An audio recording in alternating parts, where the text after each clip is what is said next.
சற்று முன் கிடைக்கப்பெற்ற மிக மிக முக்கியமான செய்தி ஒன்று வெளியாகியிருக்கு. தலையில் அடித்துக்கொண்டு கதறும் ஸ்டாலின். சமீபத்தில் தமிழகம் வந்த மத்திய உள்துறை அமைச்சர் அமித்ஷா திருச்சியில் அதிமுக முன்னாள் அமைச்சர் எஸ்பி வேலுமணியை அழைத்து திமுக அரசியல் கூட்டணி குறித்து பேசியிருக்கிறார். அப்போது அதிமுகவிலிருந்து பிரிந்து சென்ற அனைவரையும் ஒன்று சேர்க்க வேண்டும், மேலும் பாமக, தேமுதிக போன்ற கட்சிகள் அனைத்தையும் கூட்டணிக்குள் கொண்டு வர வேண்டும், குறிப்பாக நடிகர் விஜயையும் கூட்டணிக்குள் கொண்டு வர வேண்டும் என அமித்ஷா தெரிவித்தாராம். மேலும் மீண்டும் திமுக ஆட்சிக்கு வந்தா அதிமுக என்கின்ற கட்சி ஒன்று இல்லாமல் சென்றுவிடும். எங்களுக்கு எந்த பிரச்சனையும் கிடையாது. உங்களுடைய கட்சியை காப்பாற்ற வேண்டுமென்றால் ஈகோவை தள்ளி வைத்துவிட்டு அதிமுகவில் இருந்து பிரிந்து சென்ற ஓபிஎஸ், டிடிவி தினகரன், சசிகலா ஆகியோரை உள்ளே கொண்டு வர வேண்டும். அதேபோன்று விஜயையும் உள்ளே கொண்டு வர வேண்டும் என்று எஸ்பி வேலுமணியிடம் தெரிவித்திருக்காரு அமித்ஷா. குறிப்பா விஜய் கூட்டணிக்குள் வருவது என்னுடைய பொறுப்பு, ஆனால் அதிமுகவிலிருந்து பிரிந்து சென்றவர்களை உடனே கொண்டு வருவது உங்கள் கையில்தான் உள்ளது.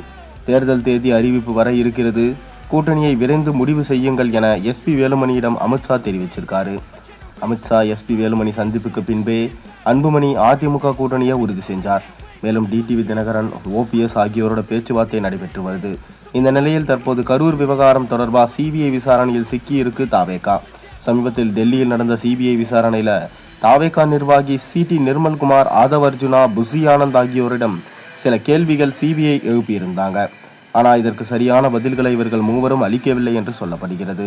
மேலும் ஆதவ் அர்ஜுனா சில வீடியோ ஆதாரங்களை கொடுத்ததா சொல்லப்படுகிறது. இந்த நிலையில் வரும் 12ஆம் தேதி நடிகர் விஜய்க்கு சிபிஐ சமன் அனுப்பி விசாரணை நடத்த இருக்கு. விஜயிடம் கேள்வி எழுப்ப சுமார் 40 கேள்விகளை சிபிஐ கேட்டிருக்கு. இந்நிலையில் விஜய் 12ஆம் தேதி ஆஜராகவில்லை என்றால் கைது செய்ய வாய்ப்பில்லை. மேலும் ஒரு வாய்ப்பு கொடுக்கலாம். இருந்தாலும் 10 நாட்களுக்குள் விஜய் டெல்லி சென்று சிபிஐ விசாரணைக்கு ஆஜராக கூடும் என சொல்லப்படுகிறது. மேலும் கரூர் சம்பவத்தில் சுமார் 41 பேர் உயிரிழந்தது தொடர்பாக தாவேகா மற்றும் விஜய் இருவரும் தப்பிக்க வேண்டும் என்றால் பாஜக உதவி தேவை. அதே நேரத்தில் சிபிஐ விசாரணையில் விஜய்க்கு எதிராக திரும்பினால் விஜயின் அரசியல் வாழ்வு முடிவுக்கு வந்துவிடும். அந்த வகையில் டெல்லி சென்று சிபிஐ விசாரணைக்கு ஆஜராக இருக்கும் நடிகர் விஜய் அப்போது மத்திய உள்துறை அமைச்சர் அமித்ஷா, பிரதமர் மோடி ஆகியோரை சந்தித்து தமிழக நலன் குறித்து மனு அளிக்க இருப்பதாக சொல்லப்படுகிறது.